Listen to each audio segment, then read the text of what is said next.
welcome back to another episode of Let's Talk. This is episode 5. I am the only host for now, David. Actually, we have news about the co-host.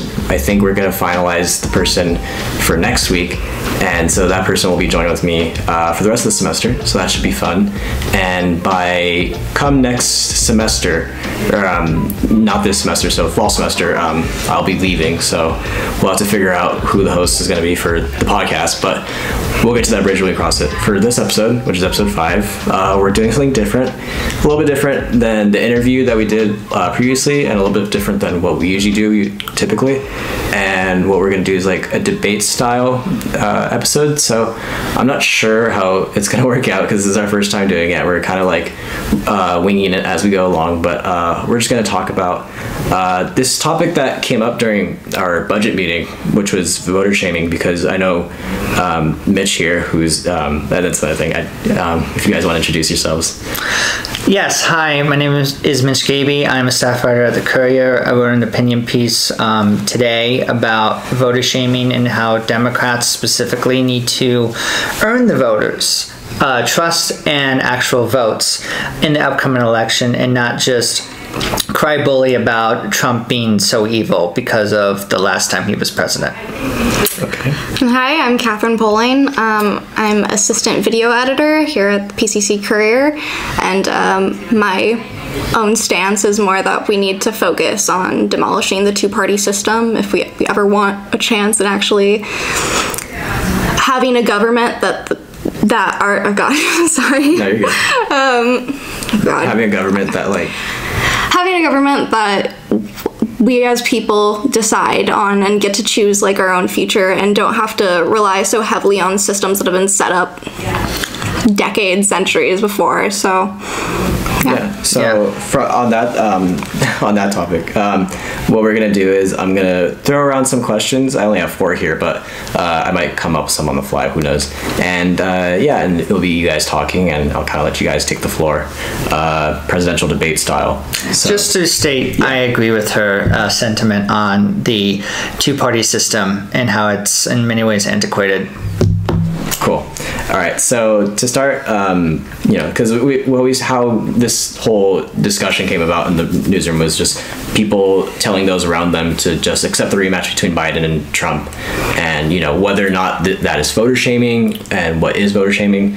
So for my first question, I wanted to ask you guys, what would you define as voter shaming, and is it the same as election bullying or any other term that gets thrown around? Because unlike other political terms, it's not really something that's really defined. Like it's not a concrete definition yet. So I guess starting with you, Mitch, and then you guys could kind of like go back and forth however you want.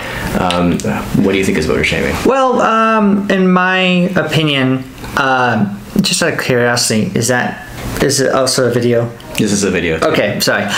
So basically, my assessment about voter shaming is because what you mentioned is not totally defined, it's pretty much all-encompassing.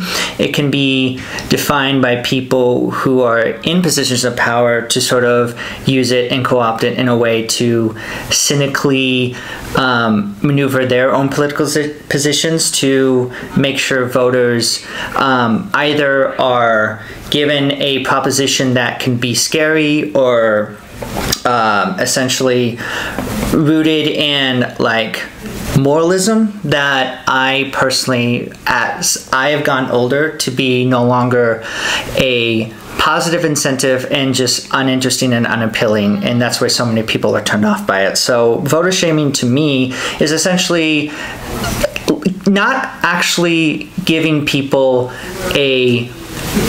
an argument for your political vision, but essentially saying my political vision is relatively better morally, depending on what you think morals are, and essentially saying, do you want the other side to be in power? Because if you don't care about that, then it's basically you're indifferent to the suffering of people who might have stakes. And I understand that there are stakes involved, but I think a lot of people, especially in today's society, there's a lot of can I curse on this show?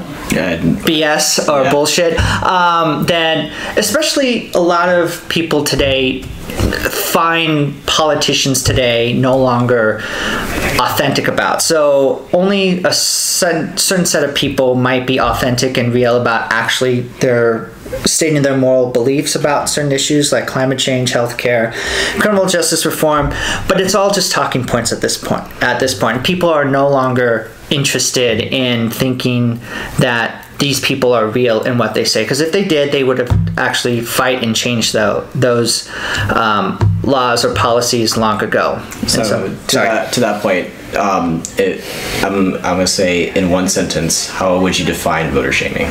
I'm sorry. No, you're good. I mentioned crybullyism. Essentially, crybullyism for a lack of substantive arguments and policies for your position.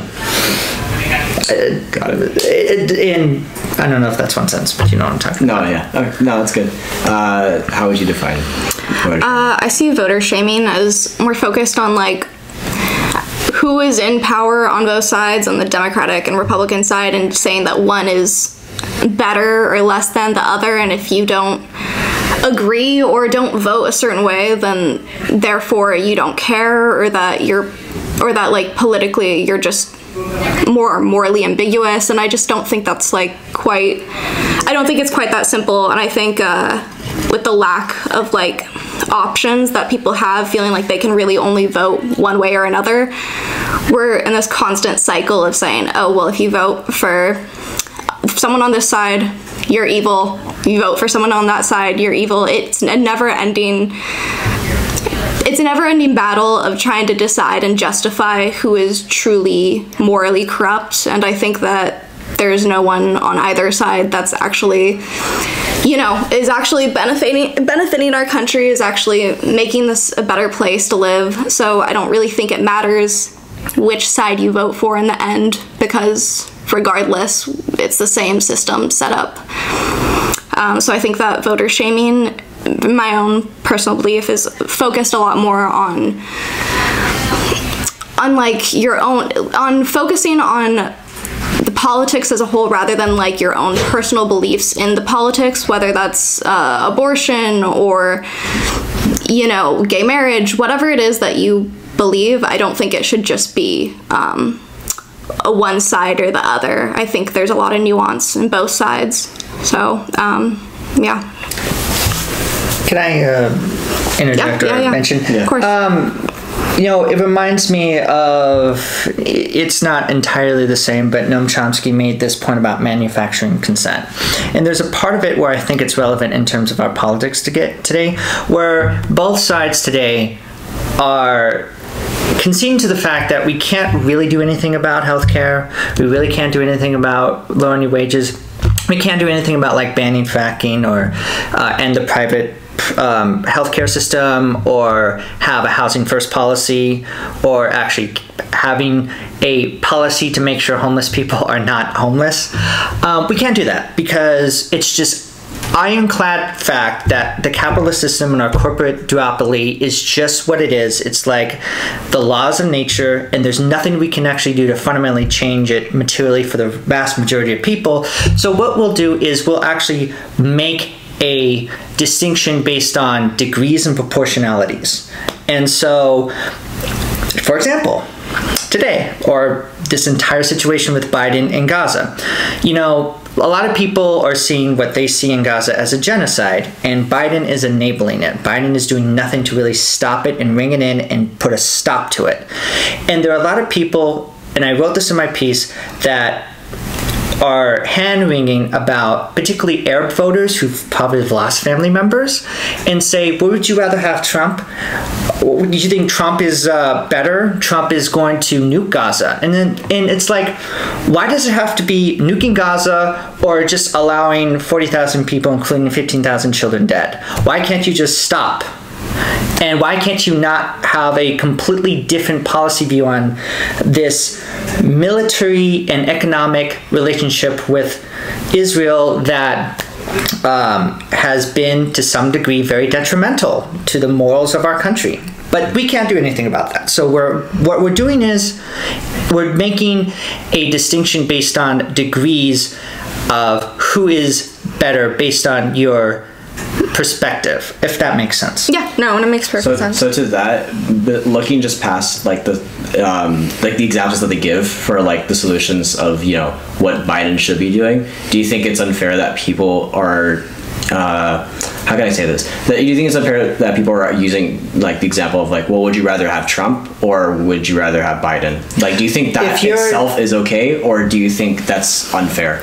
If you're, I would say if you are an Arab voter or Muslim voter and having connections with all of Palestine, then that's unfair because they don't see a difference, if that makes sense. But not on the issue of Israel. But anything else. In general. Yeah. Right now, I mean, and I wrote this in the piece, Biden is supporting more of Trump's policies on immigration. Biden right now, did something about student debt not too long ago just so he can find some way to appeal to the college students. But he's also allowed permits on sort of the Arctic lands. Yes, he got off Afghanistan. I gave him credit for that. Guess what? We're in Ukraine. And so, I voted for Biden, full disclosure, because of that lesser two evil argument. Because I understood, in my opinion back then, that, hey, it was either Trump or Biden when it related to the pandemic. But now we're over the pandemic. And there's a lot of people, including myself, have made this argument for a long time. If it weren't for the pandemic, if it weren't for the 2020 pandemic, I don't know if Biden would have won in 2020. I actually think it probably would have been Trump. But because this unique circumstances of which the pandemic was, and how terrible and how sophomoric and juvenile and damaging Trump was in office, making it a culture war issue instead of an actual science-based issue, people voted for Biden on that, in my opinion. But at a certain point, people are over this argument of would you rather have a Democrat or a Republican when it comes to abortion? Obviously, I would like to pick a Democrat because a Democrat is better on abortion. But let's be honest, Democrats could have done something in 2009 with a supermajority, and they did nothing. So at a certain point, people just get so tired of making excuses for this party. And that's my opinion.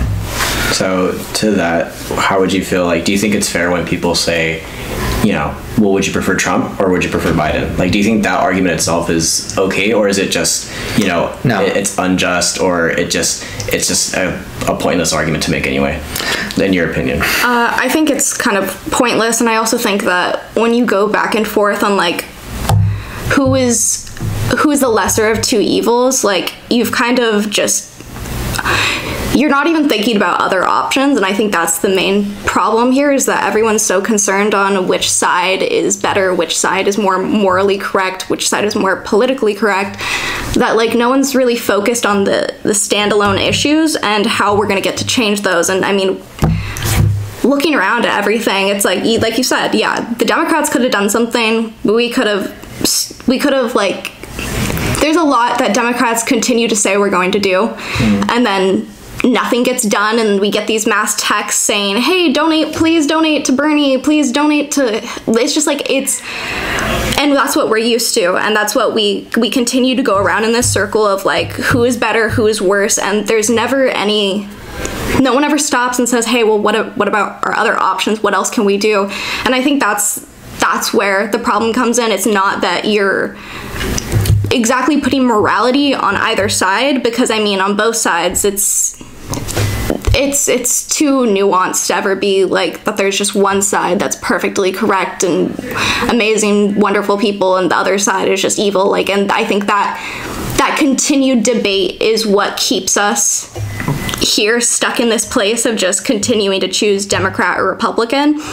And so I think it's an intentional conversation. I think there's a reason why we continuously come back here, and that's all we ever talk about for decades, is which side is better, which side is worse, and nothing has changed. And we get a Democrat in office, we get a Republican in office, and they make the same choices, they stand for the same lobbyists. So it's just like, I think that the problem isn't quite that I think, yes, we're assigning morality onto things that we shouldn't and that we should see as more nuanced, but also that we stop the conversation there. The conversation ends at who would you rather have running the country, rather than is there a better way to run the country? Is capitalism as a system even working for us? Because clearly, like, our politicians have their own concerns that are more money focused, and I just think that we're just always going to end up in this same runaround for as long as we are just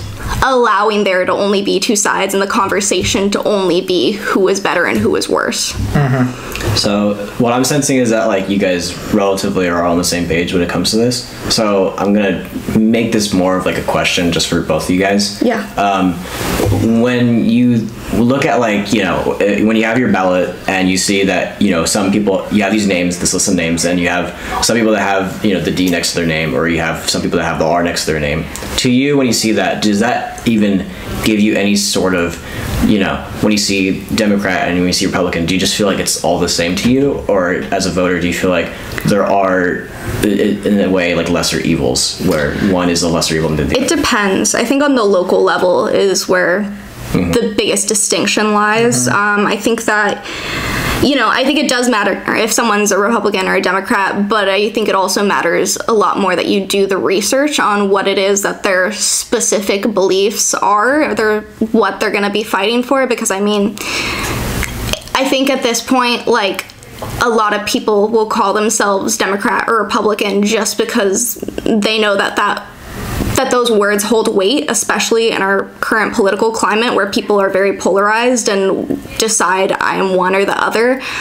So I think sometimes even just having those, like, those distinctions, those D and R there, like, I think sometimes that can have a negative effect on voting, where people are just voting based on if someone's a Democrat. But I do think, especially on a local level, that stuff does matter. And as long as you're doing the research and really know what their beliefs are, what they stand for, like, yeah, I don't think it's a problem for people to differentiate themselves as Democrat or Republican. I just think once it gets to higher up voting, it's just like it doesn't really matter as much.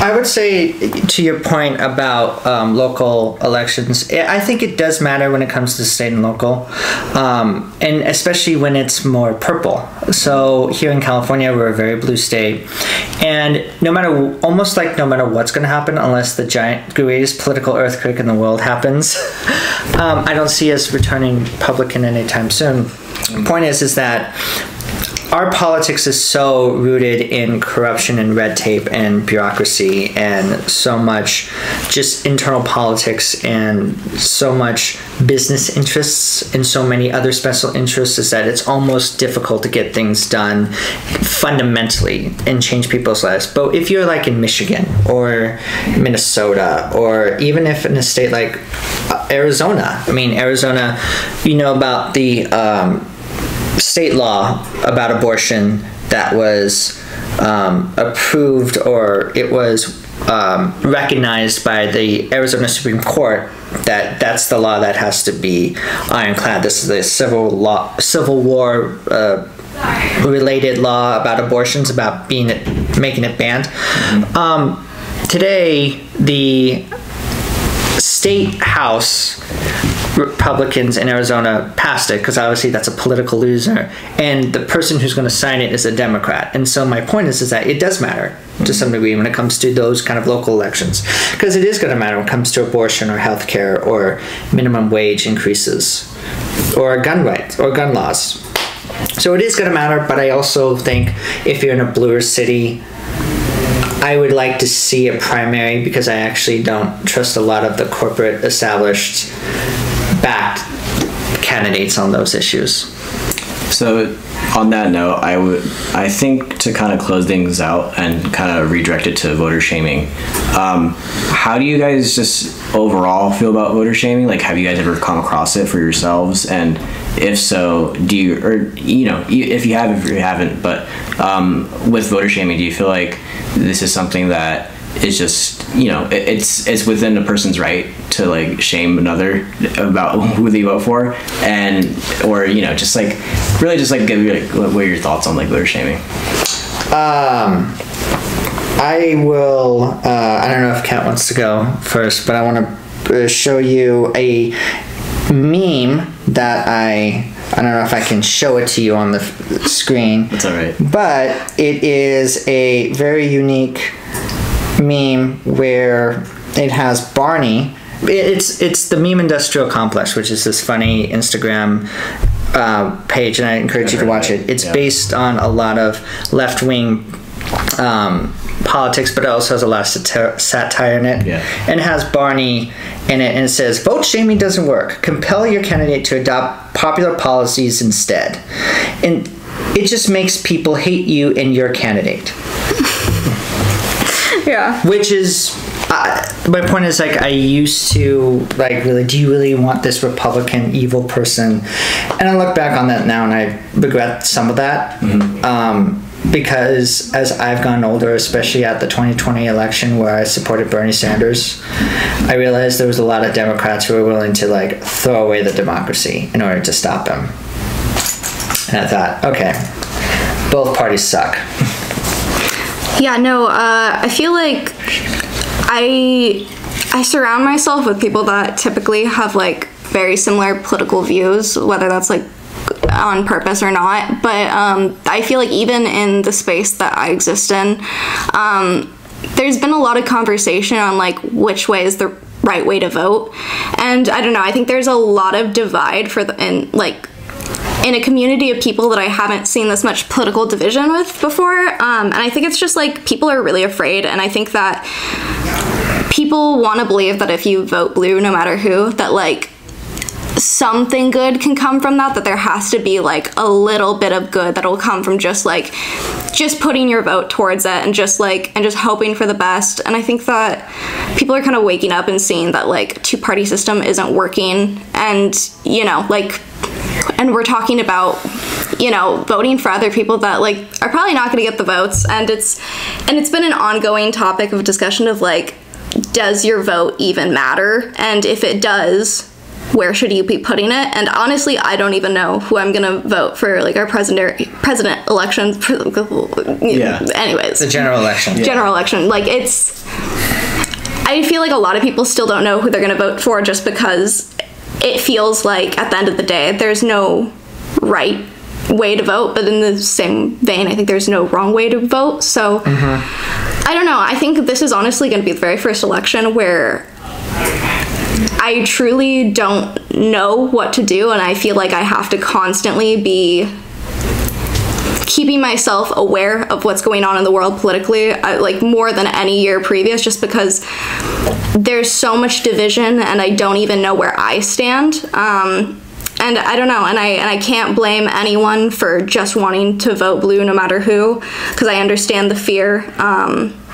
But I don't know, I think that also at the end of the day, like, we need to stand up and accept that, like, what isn't working, and we need to try something different. And I honestly don't even know what the solution is, but I think that just the fact that we're even having conversations like this is a good start. I want to note something. In 2016, when it was Hillary and Trump, and one of the main things that Trump was harping on Hillary was the Trans-Pacific Partnership. I don't know if you're familiar with this. And despite the fact that Hillary also didn't go to Michigan and Wisconsin, it was such a hard-hitting, real issue to those voters because trade and union and tariffs and protectionism is very essential there. And of course, Trump won. Since then, Democrats are very, very careful about free trade policies. And my point is, sometimes you really need that earthquake to force the party that you care about to change. So like that's all I have to say. Sometimes you really need a hard lesson. Yeah, it kind of reminds me of like the it gets worse before it gets better. Yeah. Which I always just assume for I just think of that for everything in life, but especially for politics, I feel like is where it really rings true. But I think that's a good place to end this.